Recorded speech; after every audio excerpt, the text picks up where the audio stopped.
하둘셋. 안녕하십니까. 사마열혈입니다. 김성동 교수님 형법 강론 제246페이지 로마제 3번의 업무상 비밀 조치하겠습니다. 제317조 업무상 비밀 조치.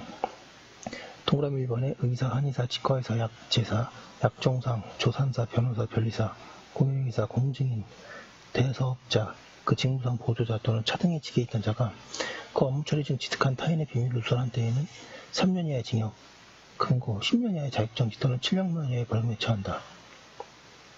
제2항 종교의식에 있던 자 또는 있던 자가 그 직무상 취득한 타인의 사람의 비밀을 누설한 때에도 전항의 형과 같다.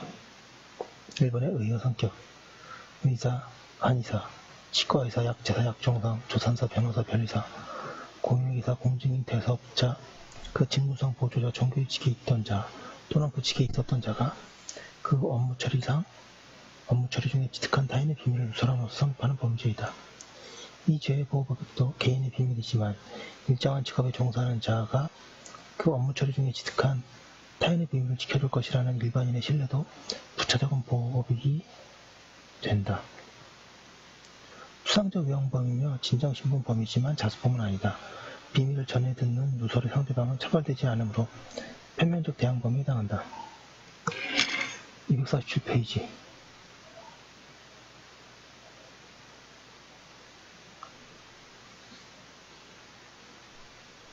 이번에 구성요건, 양가 1번의 객관적 구성요건, 반가 1번의 주체, 의사, 한의사, 치과의사, 약제사, 약종상, 조산사, 변호사, 변리사, 공인의사, 공증인, 대사업자 또는 그 보조자와 그 직업에 종사했던 자, 종교의식에 있던 자와 그 직에 있었던 자에 한한다. 여기에 열거되지 아니한 자는 이 죄의 직접 정범이 될 수 없는 진정신분범이다. 이 죄가 자수범인지에 대해 이 죄에 열거된 신분자가 아닌 자는 간접 정범이 될 수 없음을 이유로 이를 자수범으로 보는 견해가 있으나 비신분자가 간접 정범이 될 수 없는 것은 형법 제33조의 적용상의 문제에 불과하며 이 죄의 자수성 여부와 상관이 없다.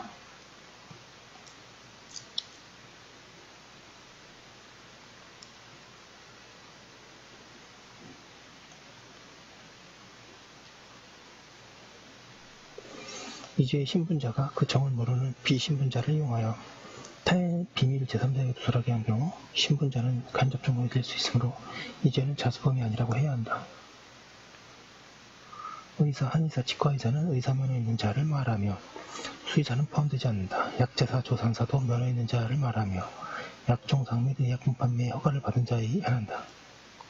변호사, 변리사는 등록되어 있는 자에 한하며 공증인은 법무부 장관의 임명을 받은 자이며 대사업자는 법무사, 행정서사, 사법서사를 말한다. 그 보조자라는 예컨대 의사의 조수, 변호사, 사무소의 사무장 등을 말한다. 종교의식은 승려, 목사, 전도사, 신부 등 종교단체의 사제의 직무를 수행하는 자를 말한다.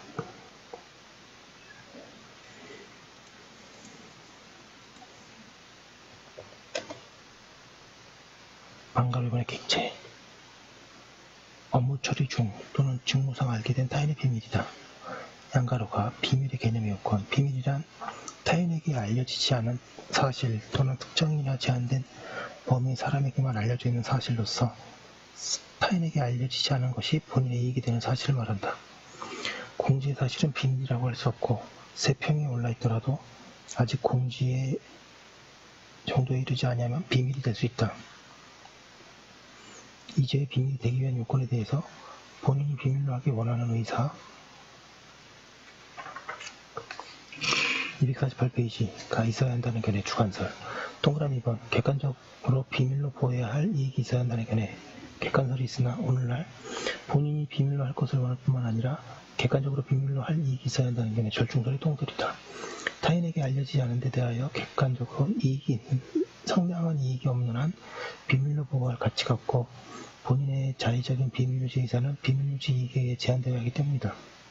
양가로 나의 비밀의 주체, 양가로 나의 비밀의 주체, 자연인, 법인격 없는 단체는 묻지 않으며 자연인의 경우에는 사자도 포함한다. 국가 또는 공공단체는 이 죄의 비밀의 주체가 되지 않는다고 해석해야 한다. 개인의 비밀인 이상 사생활은 물론 공적 생활에 관한 비밀도 상관이 없다. 양가로 나의 업무 처리 중 또는 취득한 비밀은 업무 처리 중 또는 직무상 취득한 것에 한한다. 따라서 업무 처리나 직무와 관계없이 알게 된 사실은 이 죄의 비밀에 해당하지 않는다. 그 취득한 기회나 방법에 관한 묻지 않는다. 따라서 본인으로부터 전달받지 않고 본인이 모르는 사이에 알게 된 것과 비밀의 주체가 아닌 자에 의한 것도 포함된다. 방가로 3번의 행위 누설하는 것이다. 누설이란 비밀을 알지 못하는 사람에게 알게 하는 것을 말한다. 본인에게 알리는 것은 누설이 아니다. 병원에서 분실된 진료 기록의 일부를 증거로 제출하는 것도 누설이 아니다. 상대방은 1인이건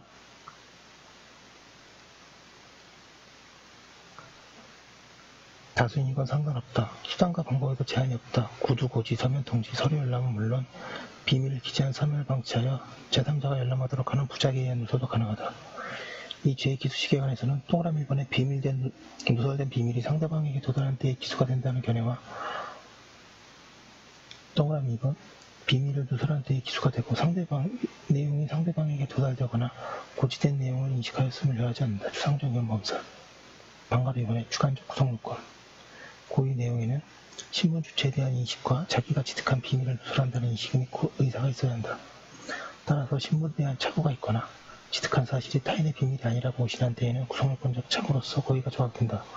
그러나 자기에게 누설할 권리가 있다고 믿고 누설한 때에는 위법성의 착오 문제로 되어 정당한 이유 249페이지가 있는 경우에 하나여 책임이 조각될 수 있을 뿐이다.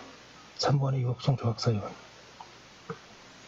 양가로 1번의 피해자의 동의 비밀의 주체가 누설에 대한 동의를 한 경우 동그라미 1번 구성요건 해당성이 조각된다는 견해가 다수설이나 동그라미 2번 위법성이 조각되는 것으로 해석하는 것이 타당하다. 개인의 비밀뿐만 아니라 부차적인 일정한 업무자의 비밀 유지 의무에 대한 일반인의 신뢰도 이 죄의 보호의로 인정하는 한 피해자의 동의로 인해 불법이 모두 제거되는 것은 아니기 때문이다.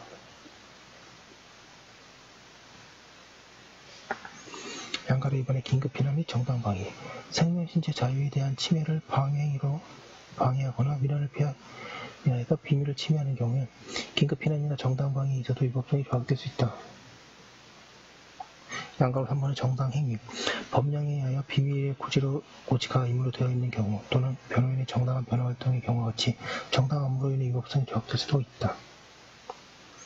방가로 4번의 증언 거부권자의 증언 이 죄의 주체는 대부분 소송법상 증언 거부권을 갖고 있으므로 증언 거부권을 행사하지 아니하고 타인의 비밀에 관해 증언한 경우에 위법성이 조각될 수 있는지 감지된다. 이에 관해서는 증언 거부권을 행사하지 않으면 증언 의무가 있으므로 위법성이 조각된다는 견해 증언을 거부할 수 있음에도 불구하고 자의로 증언하면 이 죄가 성립한다는 견해 3번의 소송법상 이익과 이익보호 간의 비교 형량을 통하여 긴급 피난의 요건이 충족될 경우에는 위법성이 조각될 수 있다는 견해 등이 대립한다. 형사소송법이 증언을 거부할 수 있다고 해서 증언 거부 의무를 부과한 것은 아니다. 따라서 증언 거부권을 행사하지 않았으면 비밀 준수 의무로부터 벗어나 증언 의무에 따라 업무상의 비밀을 진술할 수 있으므로 일반적으로 위법성이 조각된다고 보는 것이 타당하다. 제250페이지 4번의 타자와의 관계 이 죄의 신문자가 공연히 비밀을 누설하여 사람의 명예를 훼손하였다면 이 죄가 명예훼손시의 상상적 경합이 된다고 하고 있습니다. 여기까지 한 거 올려두고 다음 거 이어서 하도록 하겠습니다.